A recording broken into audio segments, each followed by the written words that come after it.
Gua record dari komputer aja ya. Oke, apa itu fluida dinamis?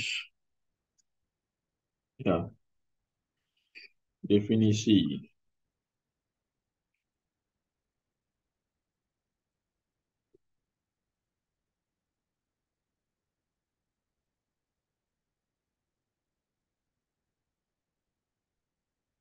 Nah, definisi. Apa itu definisi dari fluida dinamis? Ya, fluida dinamis.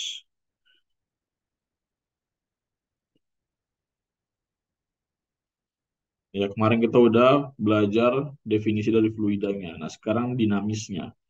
Ya, dinamis itu berarti bergerak. Ya,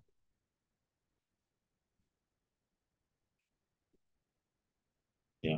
Dinamis itu berarti bergerak. Nah, nanti selama fluida itu bergerak, ya, kita berkesempatan untuk melakukan perhitungan empiris ya terkait besaran-besaran pada fluida yang bergerak gitu ya. Ya, mempelajari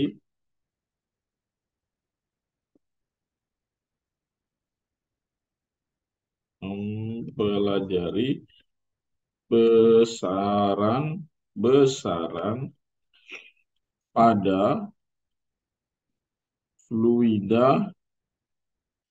yang bergerak.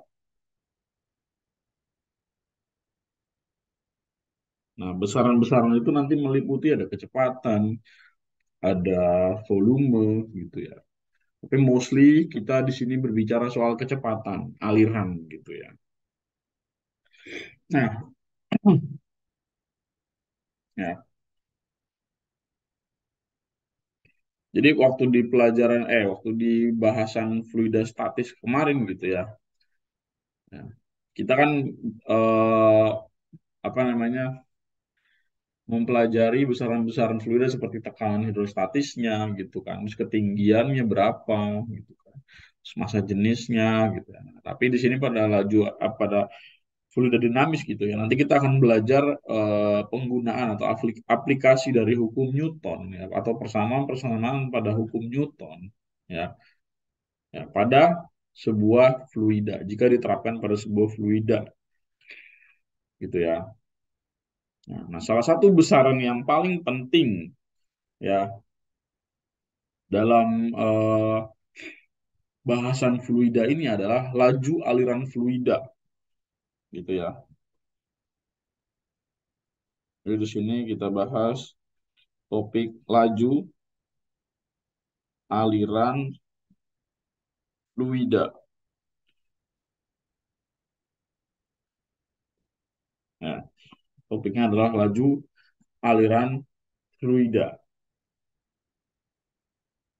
Sama seperti pengertian laju pada gerak lurus gitu ya, yaitu mengukur jarak tempuhnya ya, jarak tempuh. Ya, yang namanya laju ya di sini laju berarti apa? Mengukur ya jarak tempuh. Nah, jarak tempuh dari siapa? Jarak tempuh dari elemen fluida gitu ya terhadap wak- waktu gitu ya. Ya, pada apa? Pada ya apa? Aliran yang salurannya tertutup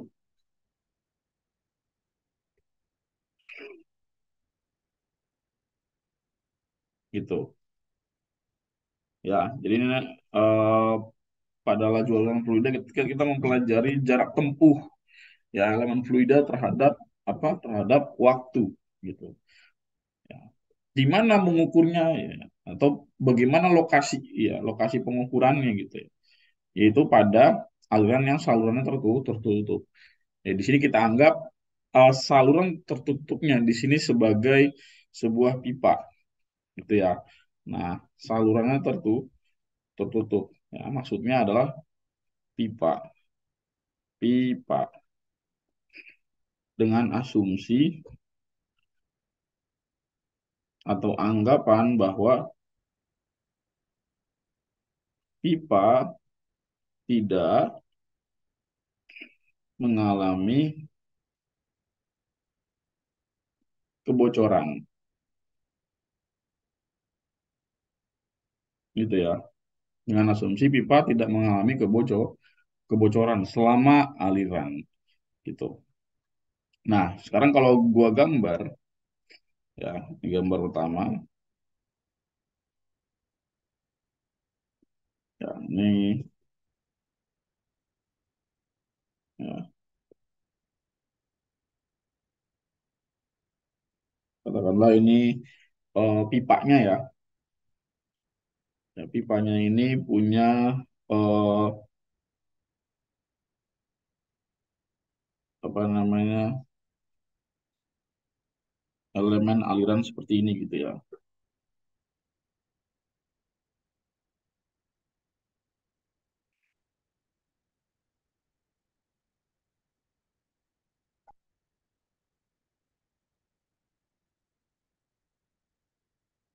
Ya, misalkan aliran fluidanya seperti ini.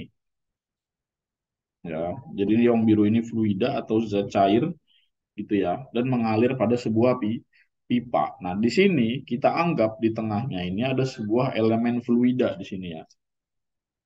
Ya, elemen fluida di sini. Ya, elemen fluida. Elemen fluida gitu ya. Nah, elemen fluida ini gitu ya.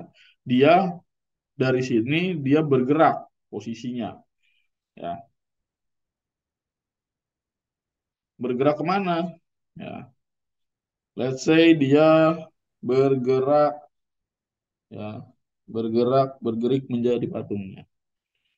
Ini ya. Dia bergerak ke sini ya. Jadi dia mengalami jarak tempuh ya dari sini ya ke sini.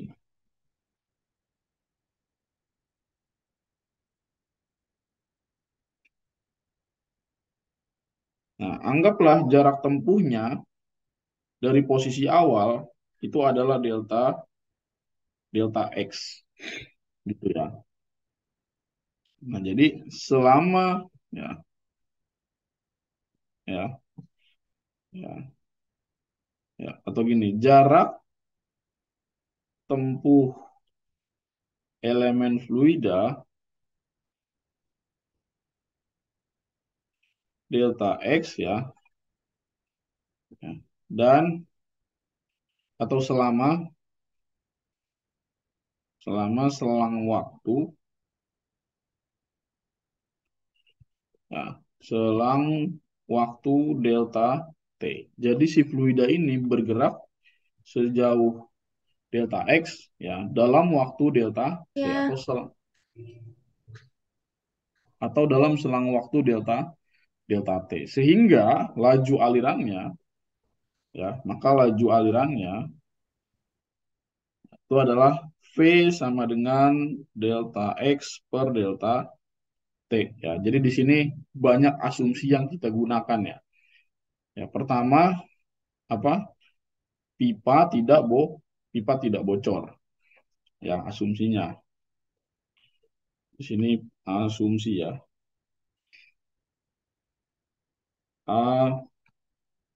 Asumsi.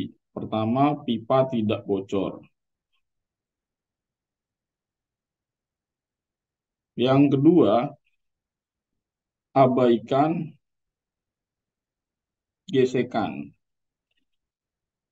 Ya, gesekan antara siapa? Antara fluida dengan pipa. Makanya di sini rumus yang kita gunakan adalah persamaan dari GLB gitu ya.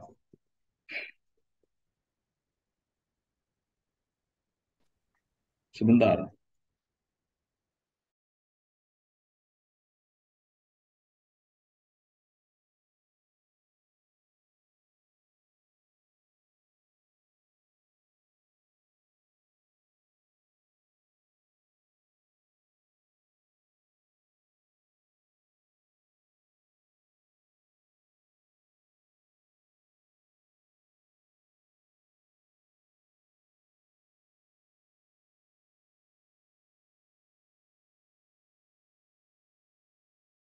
sorry. Ya, ini adalah kajian pertama kita, yaitu tentang laju aliran fluida. Nah, sekarang ya setelah kita mengenal laju aliran, nah yang kedua adalah bahasannya mengenai apa?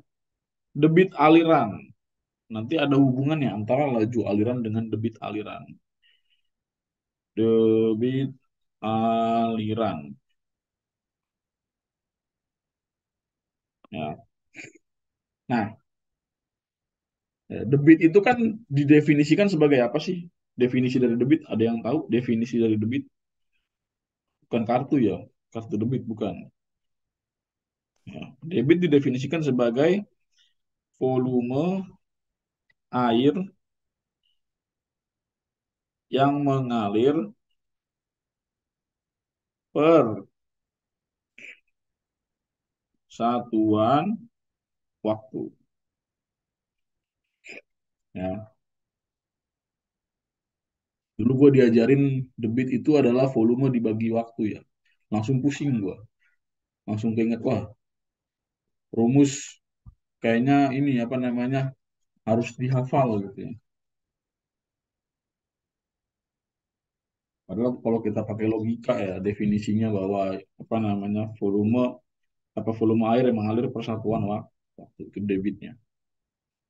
Kalau jumlah volume air yang mengalir per waktu melalui sebuah saluran pipa itu adalah debit gitu ya. Atau Q ya, Q debit itu Q atau quantity gitu ya. Nah, itu adalah volume dari elemen fluida yang mengalir per satuan waktu atau dalam interval waktu tertentu. Ya, ya ini volume elemen fluida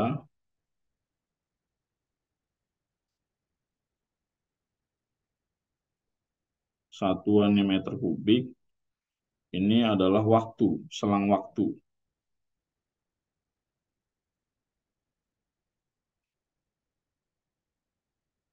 Satuannya second. Jadi ini satuan dari debit adalah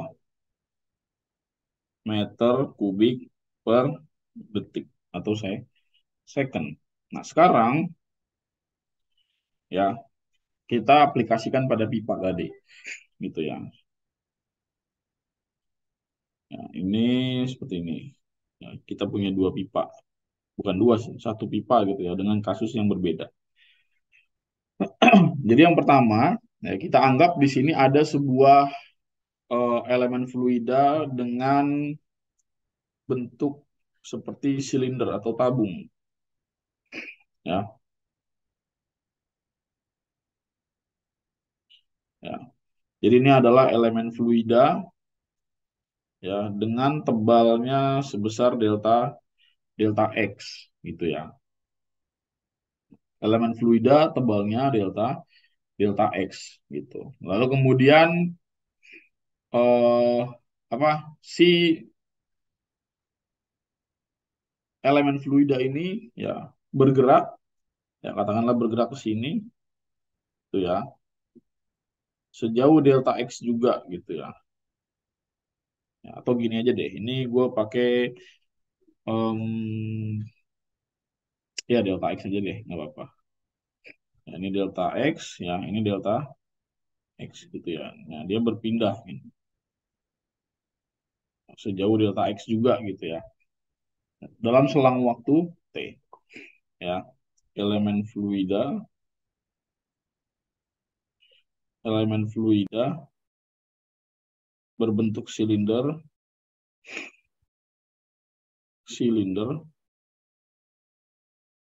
dengan tebal delta X, ya bergerak sejauh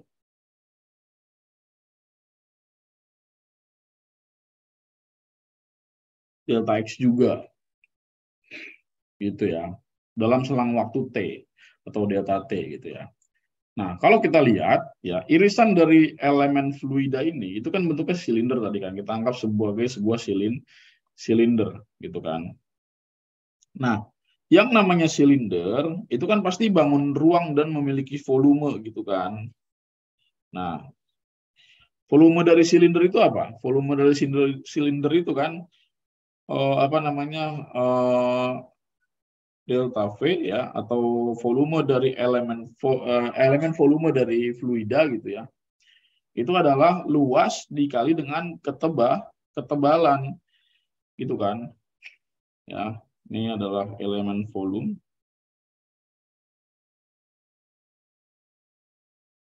Satuannya meter kubik. Ya, ini kan luas lingkaran ya, luas penampang. Satuan meter persegi. Dan delta X adalah tebal elemen. Satuannya meter. Jadi meter persegi kali meter kan hasilnya meter pangkat 3 gitu kan, atau meter kubik gitu kan. Ya. Ya, terus kemudian ya si elemen volume ini gitu ya bergeser sejauh delta X tadi kan. Ya, bergeser sejauh delta X dalam selang waktu T gitu kan. Nah, makanya apa pergeseran elemen fluida yaitu delta X itu adalah kecepatan dikali dengan selang waktu ya kan. Tadi kan kecepatan adalah pergeseran atau jarak dibagi dengan selang waktu. Nah, sekarang gua ubah jadi jarak sama dengan kecepatan dikali selang waktu. Nah, kita masukin lagi ke rumus debit. Debit itu kan tadi Q sama dengan delta V dikali delta di per delta T kan. Jadi ini substitusi ke rumus debit gitu ya.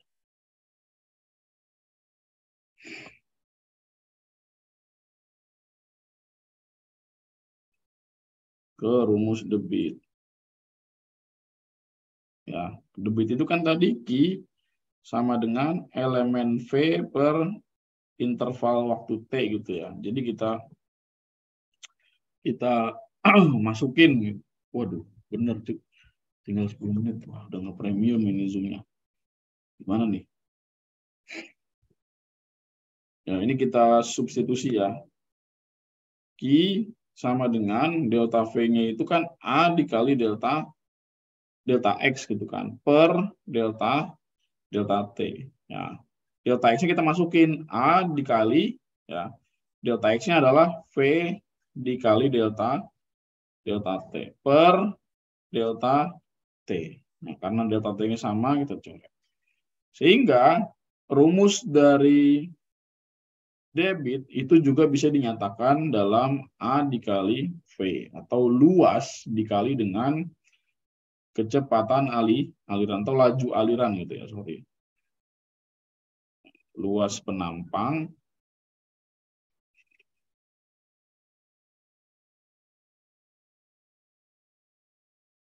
ya. Terus V itu adalah laju aliran. Gitu.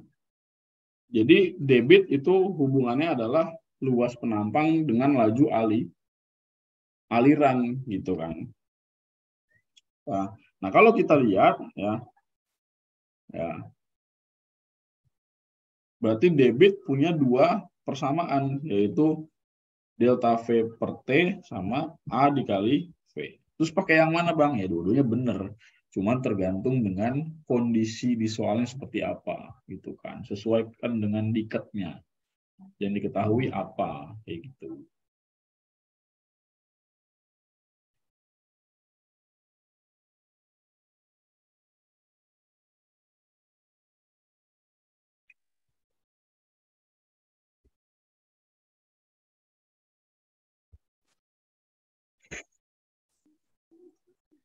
Oke. Ini persoalan debit aliran. Nah, kemudian yang ketiga adalah persoalan mengenai apa? Persamaan kontinuitas atau continuity atau keberlanjutan gitu ya. Apanya yang berlanjut gitu ya. Nah, di sini yang berlanjut adalah debitnya gitu ya. Ya. Jadi kan kontinuitas ini kan berarti keberlanjutan. Nah,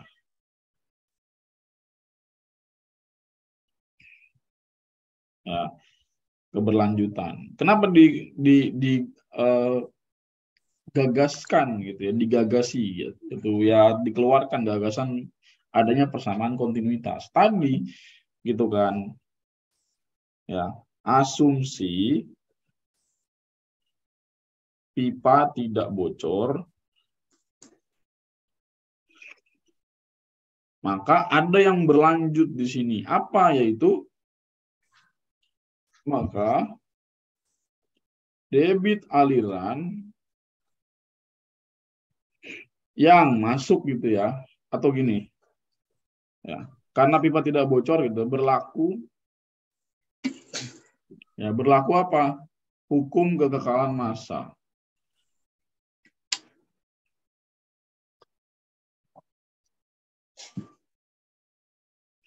Nah, jadi selama fluida mengalir dalam wadah atau pada wadah ya, berlaku hukum kekekalan massa.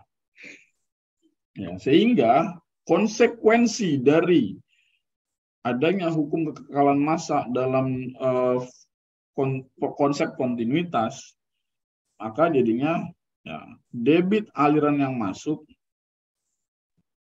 ya, itu akan sama dengan debit aliran yang keluar kayak gitu. Ya. Nah, kalau kita lihat di sini ya.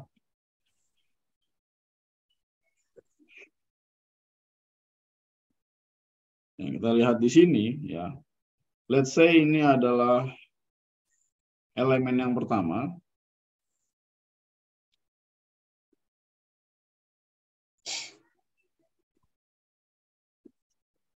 Ya, terus di sini ada elemen yang kedua. Ya. Elemen yang pertama itu dia punya luas penampang A1.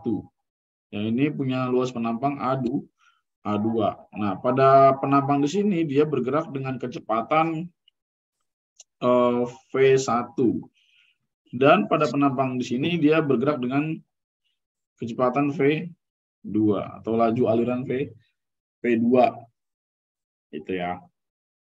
Sehingga ya, dengan adanya persamaan kontinuitas ya, jadinya ini kan fluida masuk itu kan yang ini ya, in-nya, ini yang out-nya gitu kan. Jadinya A1 dikali V1 sama dengan A2 dikali V2.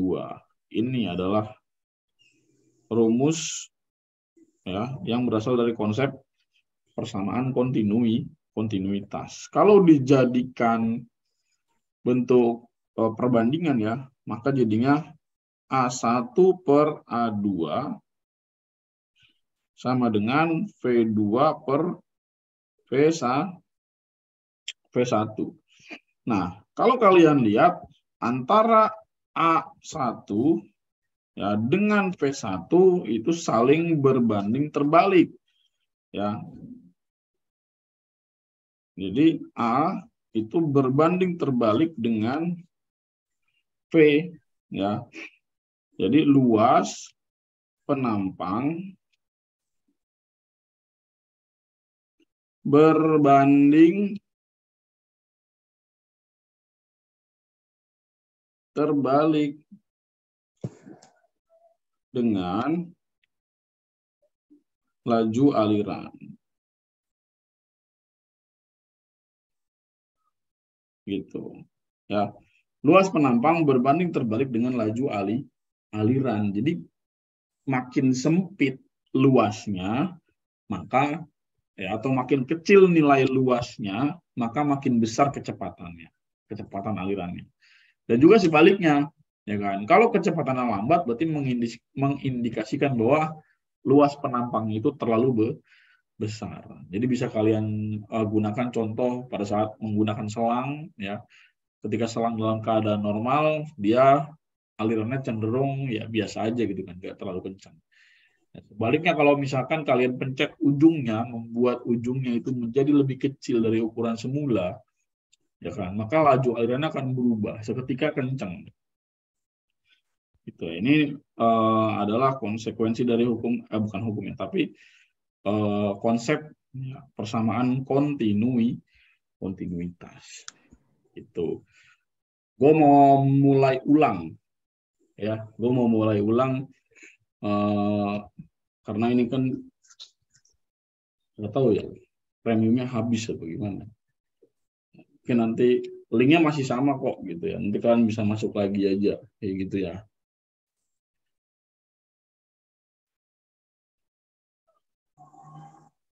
Oh ya, gue ulang ya. Apa hubungan hukum kawan massa dengan debit? Nah, hukum kawan massa ini kan berarti massa yang ada di sini itu sama dengan di sini gitu kan. Ya, jadi nggak ada perubahan massa selama dia mengalir pada penampang gitu ya. Nah, massa itu kan M ya. Massa itu M dan M adalah rho dikali V. Jadi di sini massa ya itu berbanding lurus dengan massa jenis dan juga volumenya gitu. Nah, massa jenis air itu kan nggak mungkin berubah di sini dan di sini nggak mungkin beda gitu kan.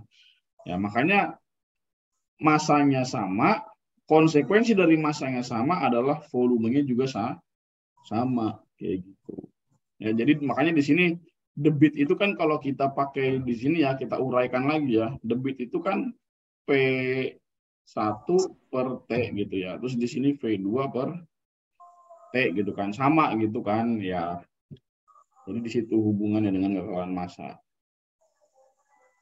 Kayak gitu ya. Sama.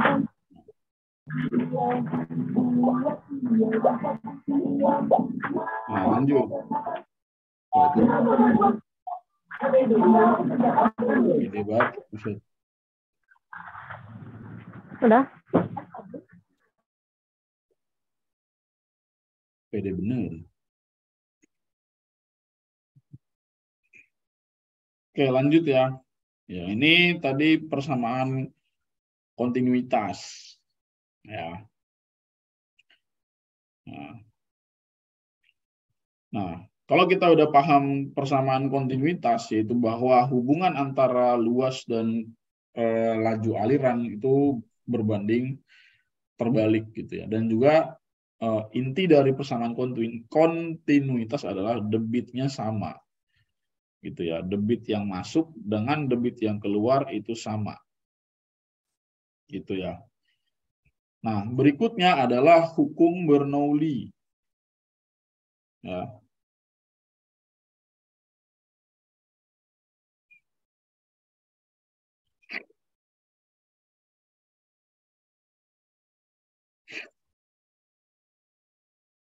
ya, hukum Bernoulli. Jadi hukum Bernoulli adalah salah satu konsep dasar ya dalam menyelesaikan persoalan fluida yang bergerak gitu ya. Konsep dasar, ya, konsep dasar.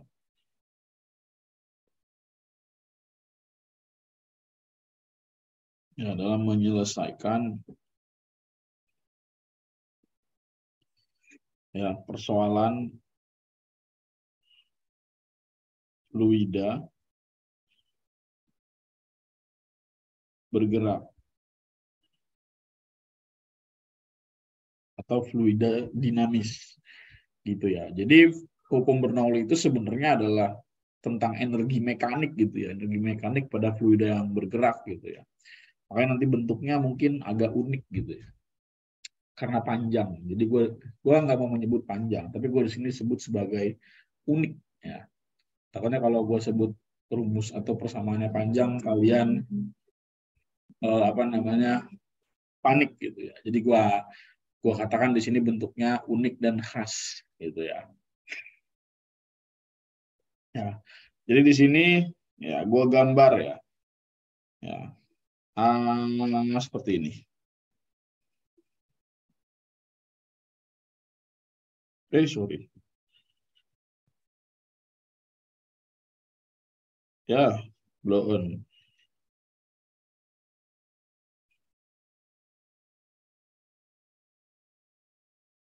Itu ya. Terus yang kedua bawahnya gini.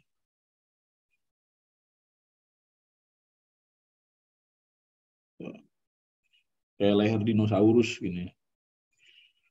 Ya, ini pipa gitu ya. Di sini adalah ujungnya. Ya, di sini ujungnya juga. Gitu. Ya. Terus ini adalah permukaan tanahnya di sini. Ya, pipa ini ya punya dua penampang. Ini penampang yang pertama, ya kita anggap di sini penampang yang pertama. Ini penampang yang kedua, gitu. Nah, penampang yang pertama itu memiliki luas sebesar A1. Nah, luas A1. Dan penampang yang kedua itu punya luas A2. Itu ya. Ini ya, A2. Itu. Nah, pada penampang 1, ya, air mengalir. Ya, air mengalir dengan laju aliran sebesar V1 dan memberikan tekanan sebesar P1. Ya, jadi air itu kan mengalir. Ya, dia punya tekanan gitu kan, atau menekan gitu kan. Dan penampang 1 ini berada di ketinggian H1 terhadap permukaan. Ya. Dan fluida yang mengalir, ya, fluida yang mengalir, nah, fluida yang mengalir sini ya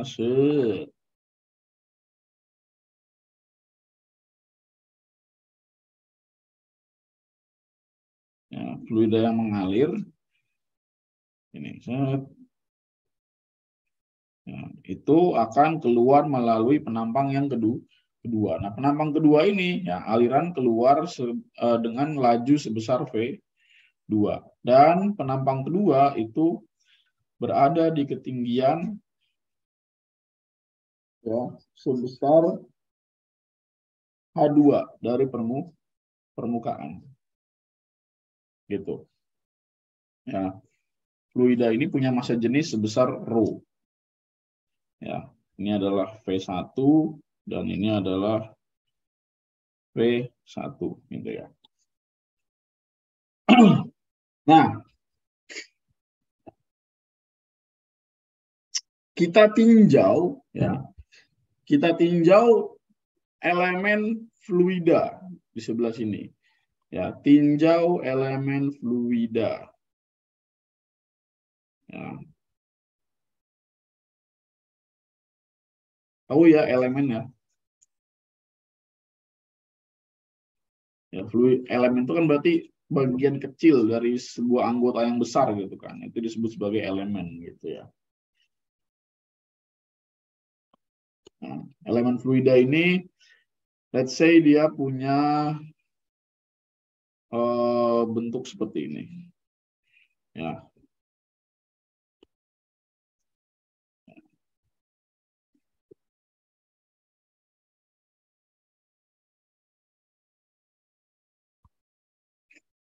Ya, punya bentuk seperti ini.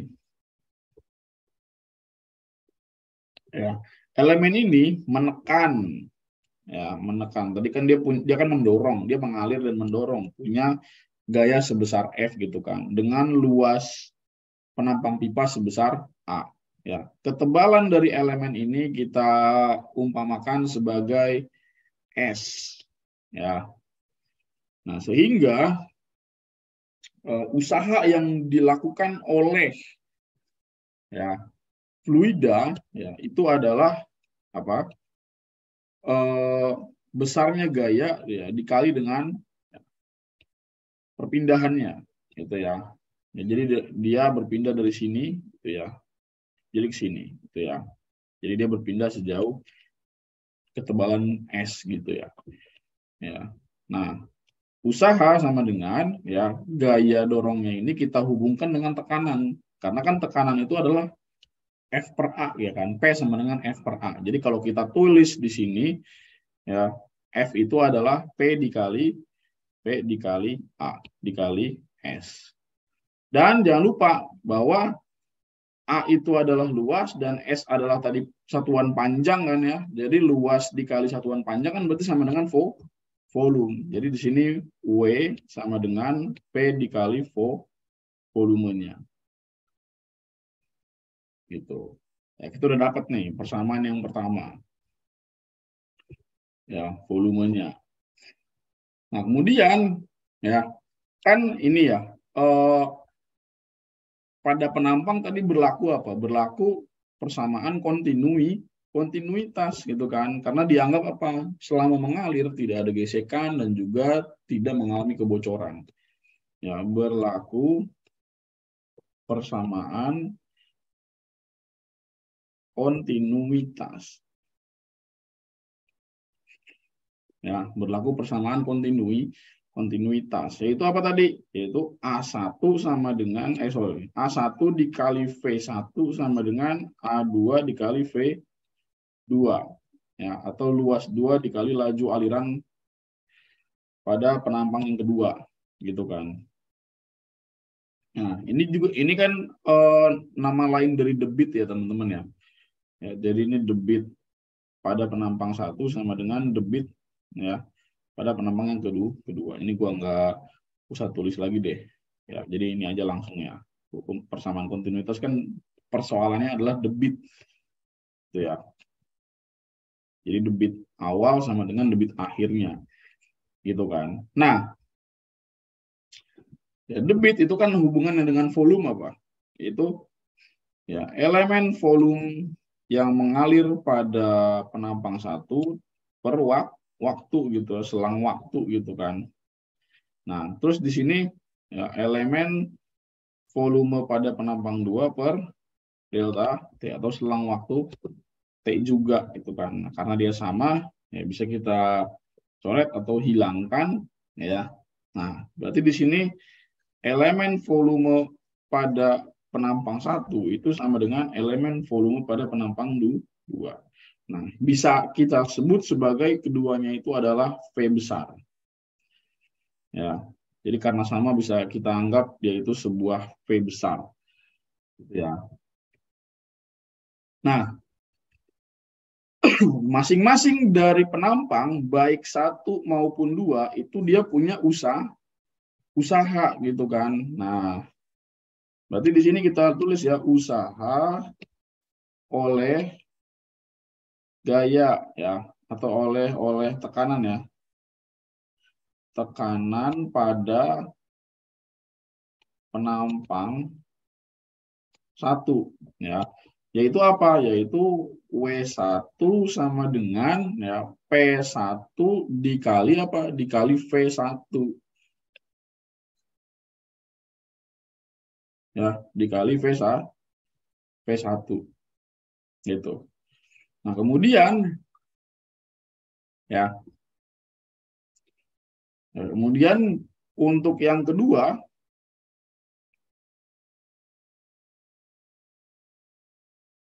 ya untuk apa namanya penampang 2 ya usaha oleh tekanan pada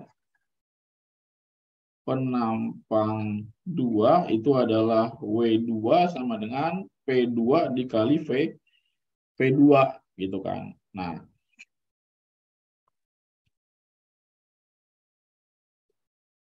sehingga nanti jadinya ya P1 dikali V, P2 dikali V. Karena kan V1 dan V2 sama tadi ya. Kita buat di sini sama gitu. Ya berdasarkan apa namanya? Ini kita percobaan kita. Nah, fluida kan mengalir dari sini ke sini kan, dari rendah ke tinggi. Nah, untuk mengalir ke sini gitu kan, atau menciptakan aliran dari bawah ke atas, itu kan berarti membutuhkan energi yang besar dong, ya kan? Nah, jadinya nanti secara logika, ya usaha ya pada penampang 1 itu lebih besar daripada usaha pada penampang 2. Karena untuk naik ke atas itu kan kita perlu melawan gravitasi kan. Jadi usahanya pasti lebih besar. Gitu. Sehingga ya, ya, ya di sini ya apa namanya ya perubahan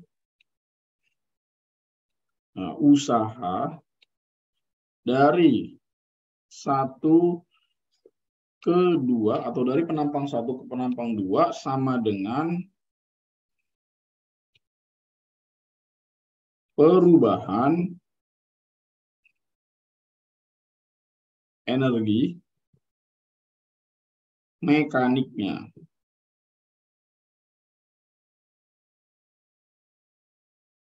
Ya, jadi sama. Ya. Karena apa? Sekali lagi, gesekan diabaikan, makanya sama ya kan antara perubahan usahanya dengan perubahan energi mekaniknya dianggap sama. Itu. Kalau nggak sama, kalau ada gesekan berarti gimana ya? Berarti nggak sama. Ya karena ada gaya eksternal yang mempengaruhi dia selama bergerak gitu ya. Itu dipelajari di mata kuliah mekanika fluida. Di gua waktu itu di semester 3 kalau nggak salah. Ya. Ya. Ini ya karena kan tadi 1 lebih besar dari 2 kan. Jadi di sini W1 ya, W1 dikurang W2 itu sama dengan perubahan energi mekanik. Jadi di sini W1 min W2 sama dengan perubahan energi mekanik. Berarti di sini perubahan energi potensial ya. Ya, ditambah dengan perubahan energi kinetik. Karena kan energi mekanik itu penjumlahan antara potensial dan kinetik kan. Nah, berarti di sini W1 min W2 sama dengan ya berarti di sini selisih dari energi potensial di yang kedua ya karena kan 2 lebih besar kan daripada 1 kan. Potensial itu kan ketinggian. Tingginya lebih gede daripada 1 gitu kan. Makanya EP2-nya kita sebut duluan gitu. Ya, jadi EP2 ya, dikurang EP1 ya ditambah EK2 ya dikurang EK1 gitu ya. Ya jadinya di sini W-nya kita tulis lagi ya. P1 dikali V, P2 dikali V. Ya. Energi potensial apa? MGH2. MGH1. Terus di sini setengah M dikali V kuadrat ya, V2 kuadrat dikurang setengah dikali M dikali V1 kuadrat. Lalu di sini V-nya kita faktorkan ya. Jadi P1 min P2 sama dengan ya MGH2 min MGH1 plus setengah MV2 kuadrat min setengah MV1 kuadrat. Lalu semua ruas kita bagi dengan V. Ya, ini kan dibagi V habis. Ini dibagi V, bagi V, bagi V, bagi V.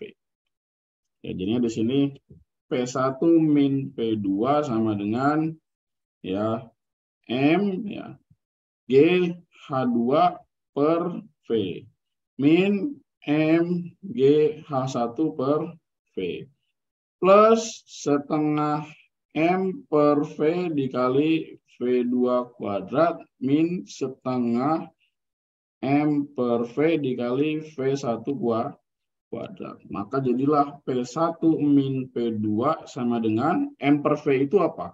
Rho. Ya, M per V itu rho. Di sini gua highlight ya.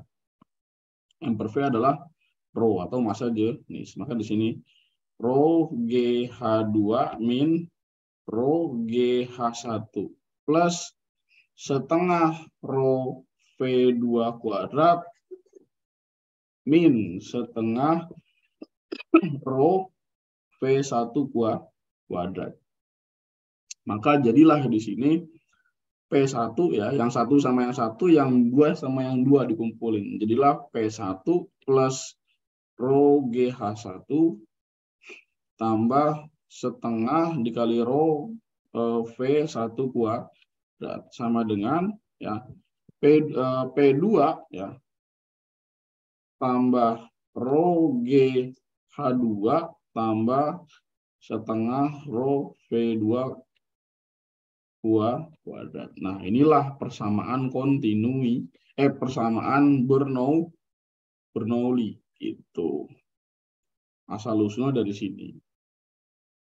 Ya, asal usul persamaan Bernoulli gitu. Ya, selamat karena sudah memilih IPA sebagai jalan hidup kalian. Dan nikmatilah.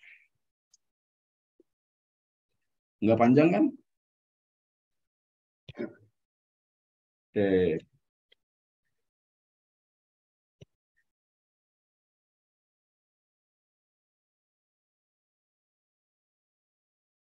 Tadi EP1 dikurang EP2 dikurang EP1 kan tadi karena ketinggiannya yang di 2 kan lebih gede kan. Jadi dia yang kita kurang kan.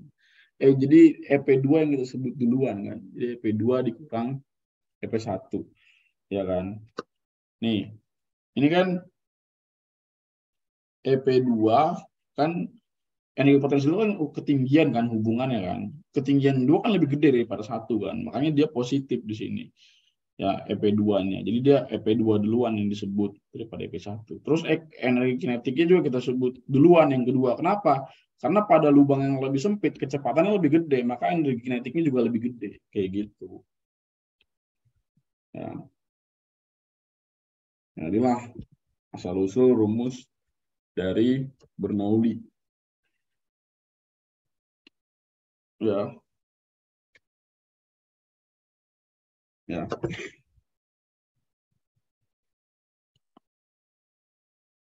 Ini P1 adalah tekanan pada penampang 1, satuannya Pascal, ya. Ini P2 sama dengan ya tekanan pada penampang 2, satuannya Pascal. Ya, Rho adalah massa jenis fluida.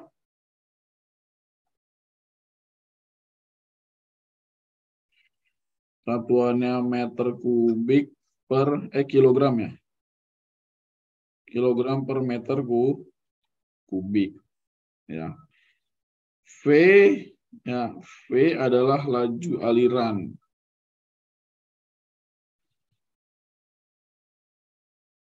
Satuannya meter per second. Dan G adalah percepatan gravitasi. Meter per second.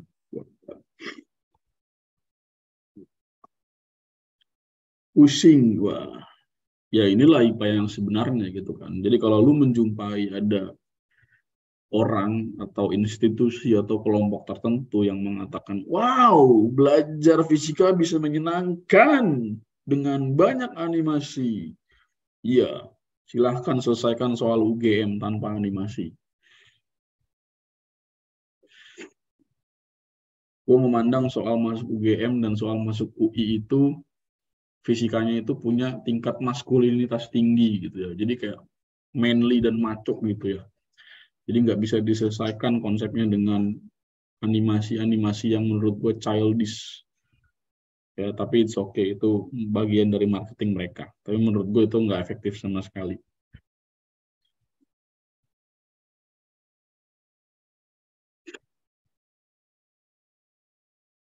Ya, jadi menyampaikan realita itu penting gitu ya.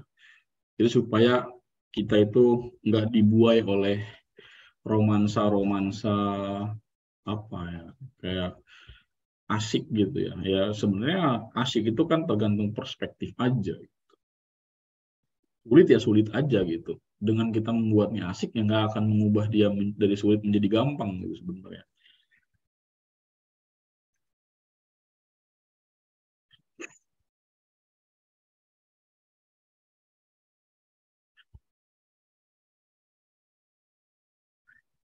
Gimana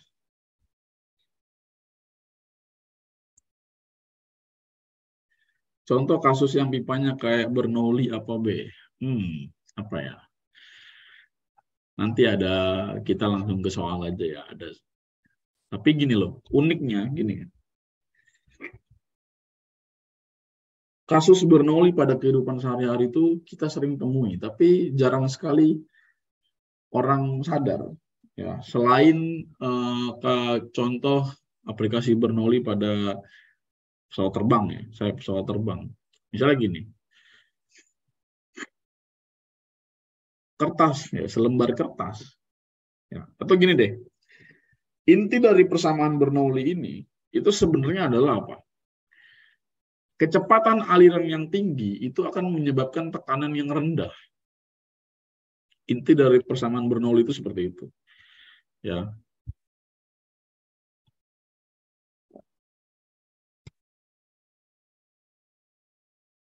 jadi kalau kata Profesor Walter Lewin tuh gini, higher speed make uh, area in any object itu menjadi lebih rendah tekanannya atau lower pressure gitu, dia bilang gitu. Jadi area di sekitar area yang memiliki kecepatan tinggi itu memiliki tekanan yang rendah. Ya, sama seperti ketika kita meniupkan sebuah kertas ya, secari kertas ya dengan kecepatan yang tinggi. Yang tadinya kertas itu di bawah, ketika kita tiup bagian atasnya, kertas itu akan naik ke atas, kayak gitu. Atau buat yang tinggal di Jabodetabek pernah naik KRL, kereta gitu ya. Di situ kita diberitahu kalau tidak boleh melewati batas garis kuning. Kenapa? Ya, karena ketika kereta lewat, itu kan kecepatan tinggi gitu kan. Nah, area di antara peron jalur kereta dengan garis kuning, ya, itu adalah area tekanan rendah ketika kereta itu lewat. Sehingga nanti apa? Kita bisa ketarik ke arah kereta, ya, tanpa ada yang mendorongnya.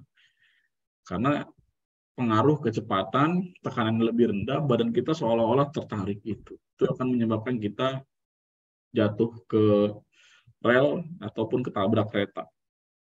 Kayak gitu. Atau sama seperti himbauan jangan berada di samping atau di dekat dari kendaraan besar yang kecepatannya tinggi.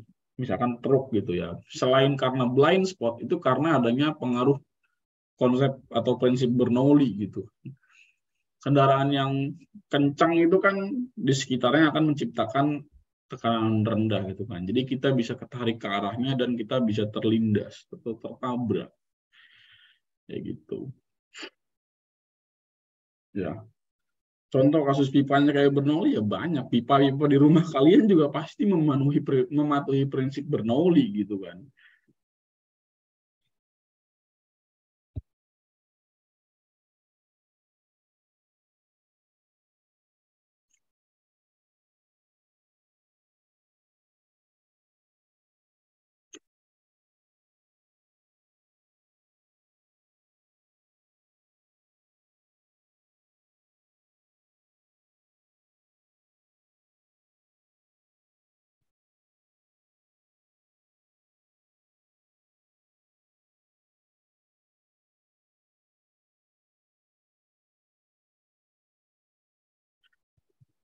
Ya, ini udah 8 menit terakhir ya, sebelum kita ganti link lagi.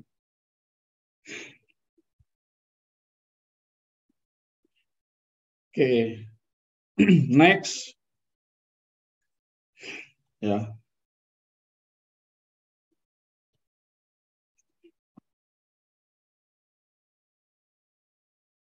fluida dinamis.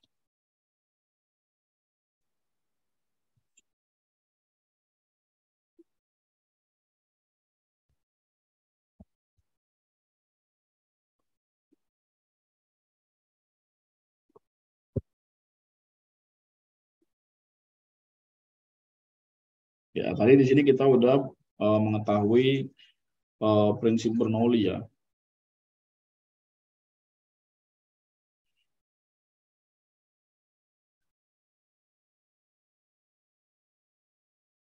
Ya, kita udah mengetahui prinsip Bernoulli bahwa P1 gitu ya. P1 tambah rho GH1 tambah setengah MV1 kuadrat sama dengan P2 tambah rho GH2 tambah setengah MV2 kuadrat. Ya, ini adalah prinsip Bernoulli. Nah, sekarang kita bahas aplikasinya. Nah, prinsip Bernoulli itu di apa namanya diadaptasi oleh Torricelli. Ya, jadi tapi uniknya gini loh, Torricelli prinsip asal-asal Torricelli ini itu ada justru sebelum Bernoulli ada gitu. Aneh juga, makanya gue juga bingung. Ya, jadi asas Torricelli gitu ya.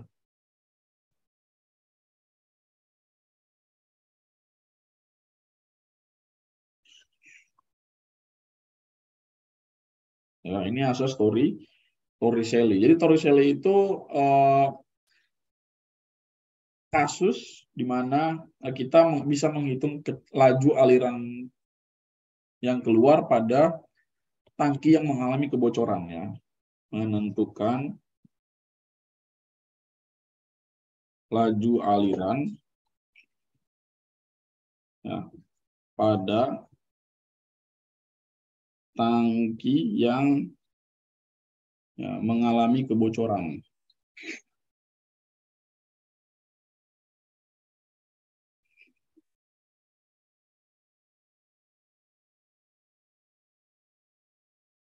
Ya.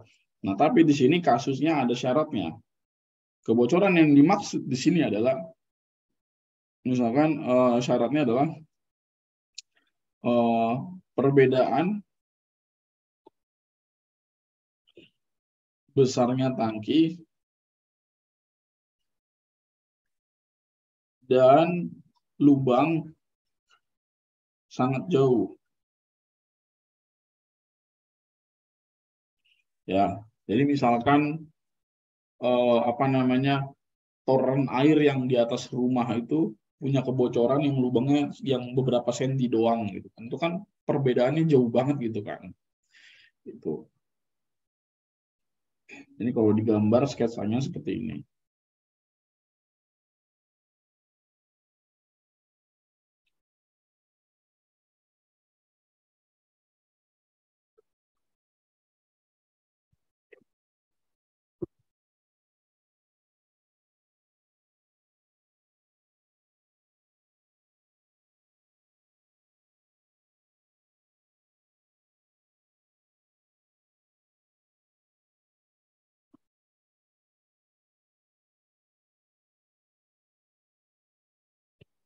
Ya, ini ada tangki katakanlah ya. Terus di sini ada isi tangkinya. Ya, ya,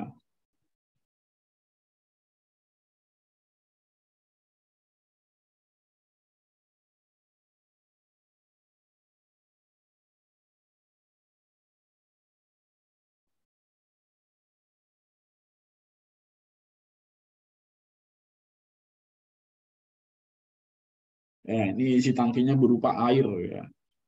Nah, seperti itu.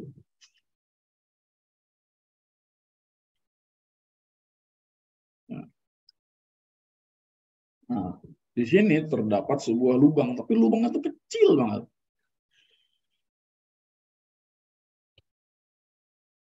Ya, di sini ada lubang sangat kecil, gitu ya. Ini permukaannya, ya, sehingga nanti timbul sebuah kucuran, gitu ya. Timbul sebuah kucuran, seperti itu. Nah, di sini eh, ya katakanlah ini adalah ininya ya apa ketinggiannya lah gitu. Nah, ini ketinggian air ya lokasi satu.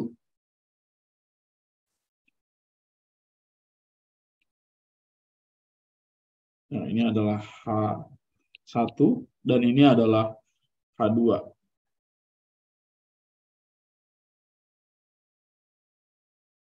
Ini H2 gitu ya. Dan ini adalah selisih ketinggian antara H1 dan H2.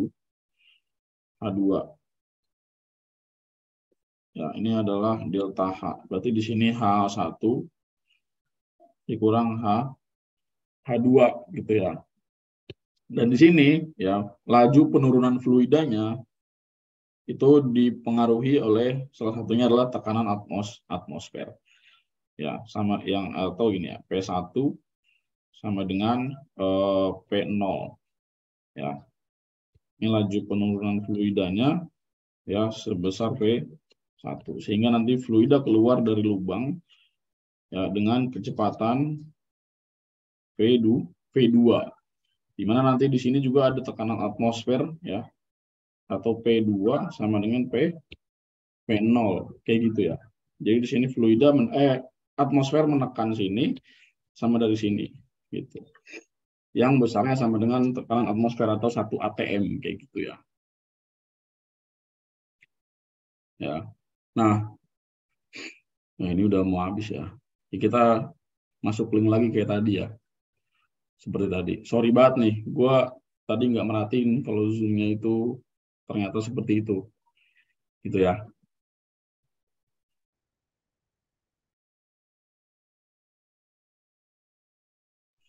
Oke, lanjut ya. Nah, tadi kan ini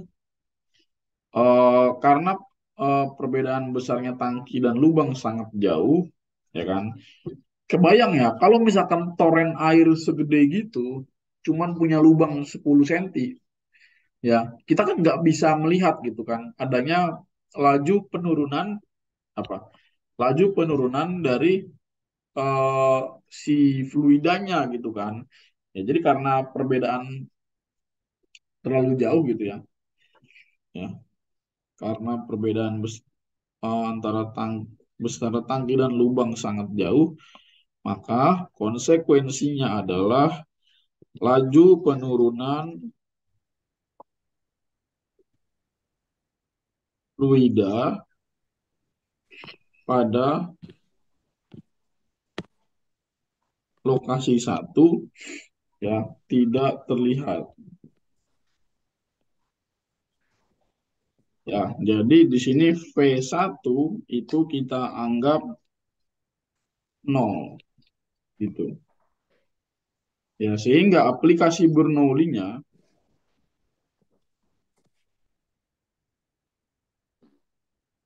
ya aplikasi Bernoulli-nya ya aplikasi Bernoulli-nya di sini nol ya. Jadi P1 tambah ya ya P1-nya ini ya P1 ya.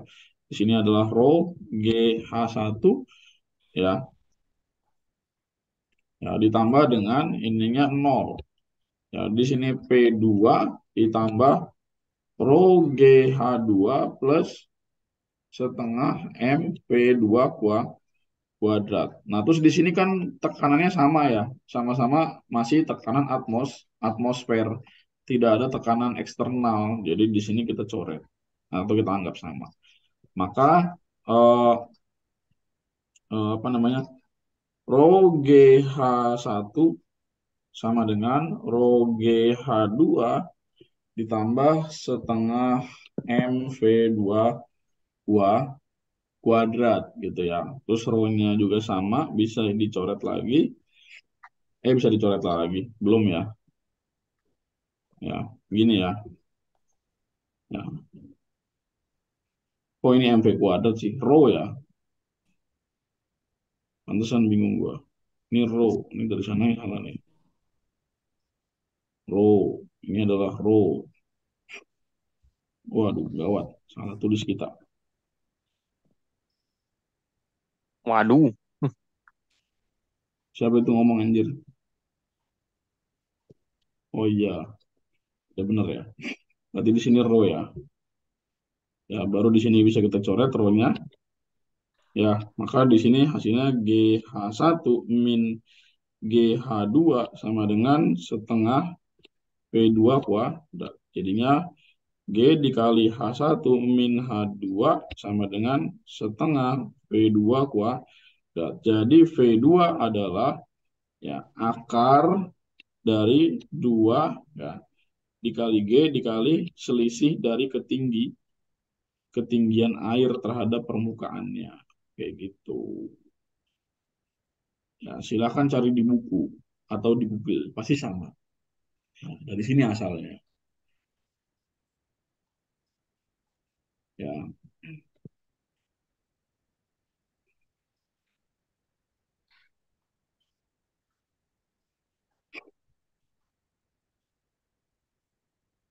kayak gitu ya guys ya. Asal usul muasalnya.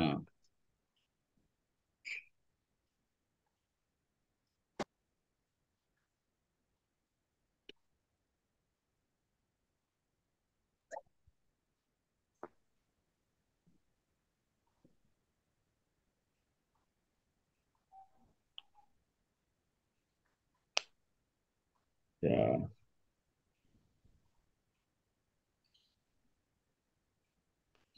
Oh, yang atas masih MP1. Yang mana? Ini udah gue ganti, Cuk. Oh iya, ini ya. Nah, ini row ya. Thank you, thank you, thank you. Ya, beginilah apa namanya lika-liku dari apa namanya eh, seorang anak IPA ya gitu ya. Bisa nyari jauhnya juga gak? Bisa. Oke. Kita anggap di sini eh, H sama dengan ya H sama dengan H1 min H2 sehingga rumusnya jadi V2 sama dengan akar 2G dikali H. Ya, ya. Ini rumus dari mencari kecepatan laju aliran pancurannya. Nah, kita lihat dia kan di sini keluar ya tanpa apa adanya apa ya disebut dianggap di sini jatuh bebas lah ya kan karena kan di sini dia kecepatannya pada arah horizontal kan ya sedangkan dia jatuhnya kan ke sini gitu jadi ya eh, aliran air ya, ya aliran air jatuh bebas ya B bebas gitu karena kan kecepatan alirannya kan pada ini ya pada horizontal kan sedangkan air ngalirnya begini gitu kan ya jadi yang kita hitung adalah komponen dari vertikalnya aja ini V2 nah ini ke sini kan jatuh bebas ini kan nol komponennya ya komponen kecepatannya nol gitu jadi jatuh bebas nah kalau jatuh bebas ya kan ya ini horizontalnya jarak horizontalnya ya. Kita anggap di sini jarak horizontalnya adalah delta delta x. Ya, ya, jatuh bebas dan apa nih ya, tambahannya. Dan ya GLB gitu ya. Dengan ya laju awal ya, laju awal P2 P2 gitu ya. Ya, jadi di sini delta X-nya ya, delta X-nya adalah V2 dikali T itu kan. Nah, T-nya kan T jatuh bebas ya, jatuh bebas.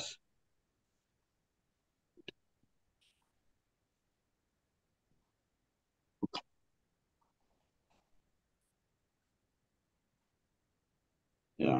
Jadi di sini delta X sama dengan V2-nya tadi eh, akar 2G H dikali T. Nah, T pada jatuh bebas itu kan apa? T adalah akar 2H per G kan? Gitu. Ya. Ya, haknya itu di sini berarti yang kita pakai adalah H2 gitu kan, atau ketinggian kecilnya ya, H2 gitu. Ya. Jadi di sini delta X sama dengan akar 2GH dikali akar 2H2 per G. Jadilah di sini akar, ya 2 kali 2 kan 4. 4 dikali G dikali H. H-nya itu H1 kurang H2 dikali H2 per G. G-nya coret, coret ya. Akar 4 berapa? 2. Jadi 2 akar ya, ya H2 dikali H1 min H2. Gitu. Ini adalah jarak maksimumnya atau jarak pancuran. Ya, jarak pancuran ya, pancuran.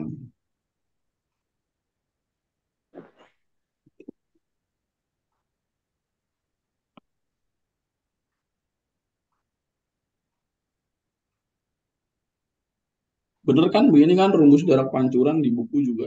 Pokoknya meter. Kalau salah bilang.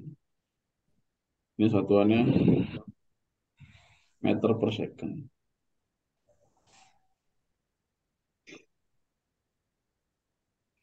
Nah, jika menyenangkan bukan? Ya, pasti menyenangkan.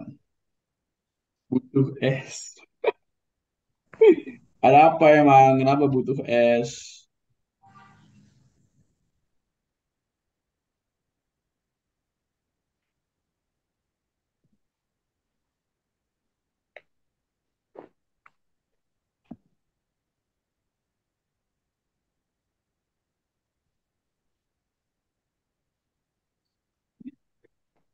Panas. Oh, panas.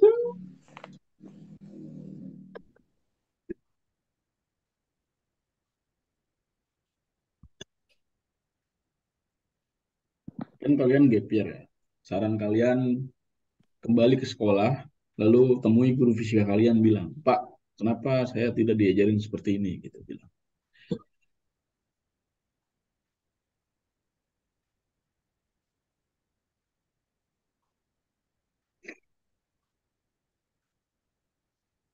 Pak, makasih nilainya bener juga sih. Udah almarhum be gurunya. Wah, guru fisika saya udah almarhum.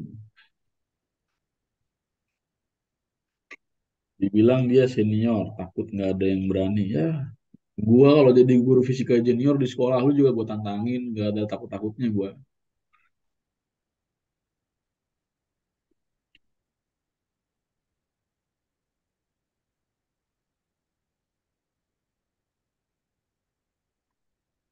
Ngajarnya pakai PPT paling ya, bagaimana?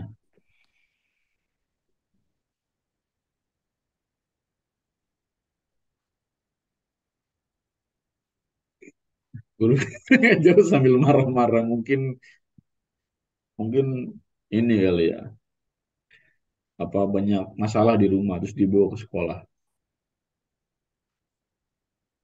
Terus juga emang bisa pakai PPT.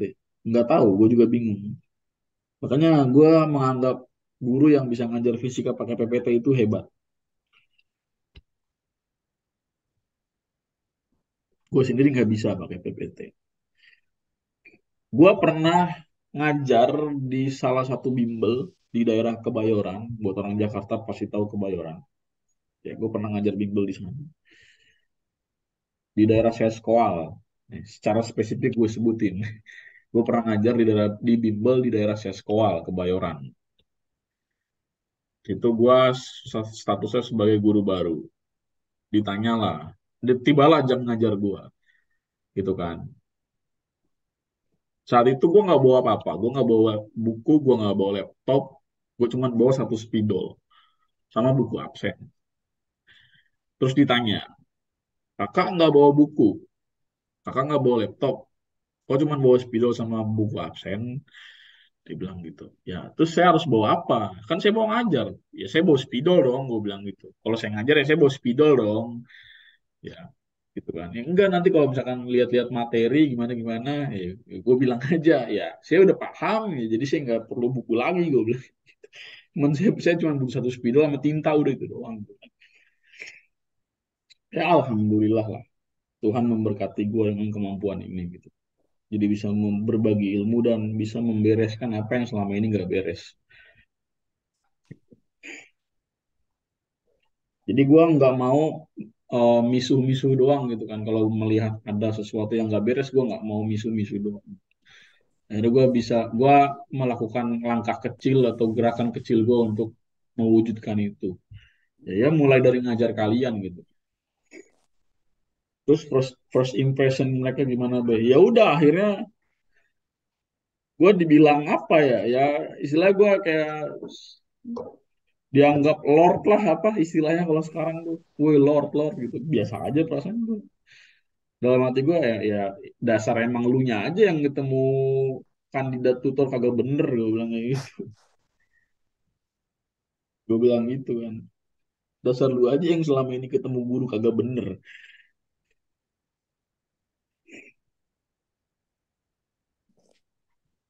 gue bilang kayak gitu. Bahkan gue satu-satunya guru fisika di lembaga itu yang bisa ngadepin satu anak. Jadi ada satu anak yang bandel. Sebenarnya bukan bandel menurut gue, dia itu kritis, dia sering nanya. Ya, dia sering nanya gitu kan. Dia sering nanya, ya akhirnya ada guru sebelum gua itu kena mental. Dia keluar, nggak mau ngajar lagi. Ya, begitu gua yang masuk, jinak tuh anak. Soalnya pas setiap pertanyaan dia, gue bisa jawab semua gitu kan. Waktu itu inget banget gue jawab pertanyaan dia yang tentang katrol gitu. Jadi percepatan katrol itu kan kalau di Google itu kan rumusnya doang kan. Ya gue jelasin gitu dong itu dari mana asalnya. Turunannya gue jelasin semua. Dia nanya ini gue jelasin semua. Yang akhirnya membuat dia respect sama gue gitu kan. Dia respect sama gue dan ya alhamdulillah sekarang anak itu di ilmu komputer IPB. Dia masuk ilmu komputer IPB. Jadi kalau mau ke IPB, dia pasti nge-DM gua gitu kan. Maksudnya ngajak ketemuan gitu. Ayo kak, kapan ketemuan gitu, foto.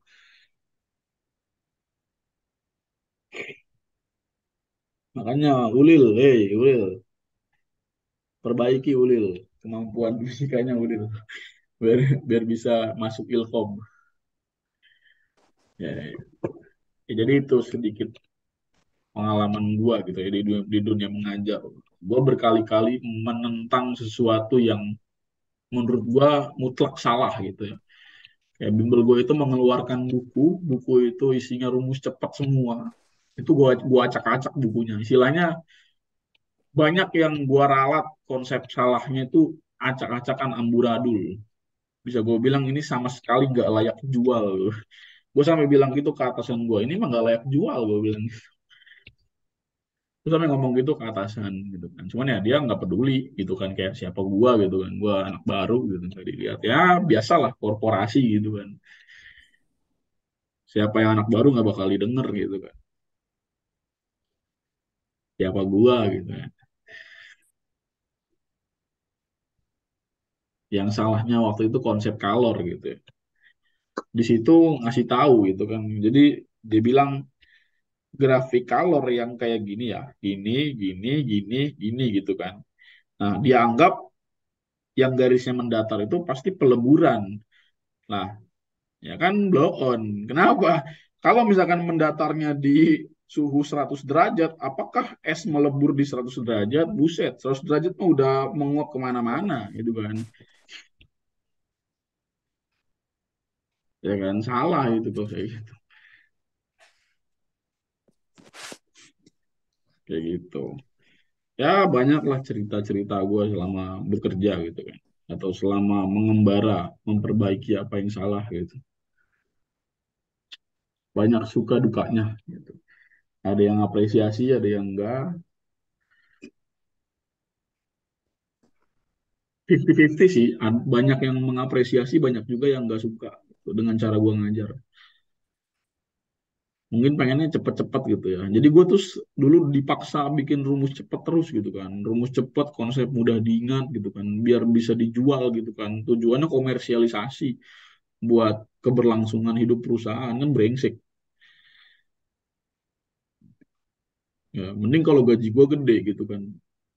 Gaji gue dipotong 50% selama pandemi.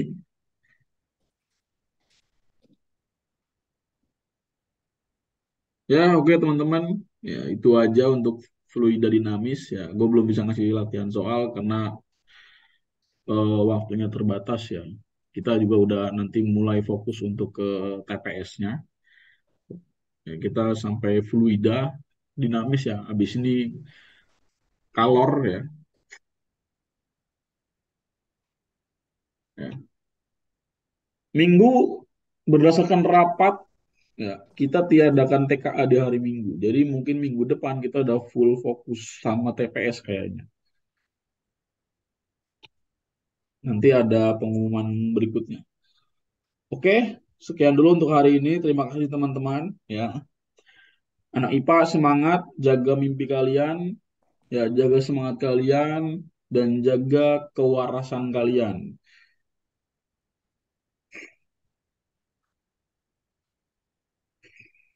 Memang fisika susah, tapi itu yang harus kalian jalani.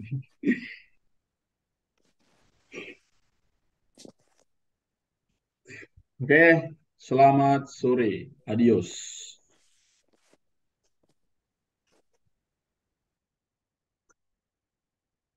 Boleh silakan live ya. Gue masih nunggu record selesai.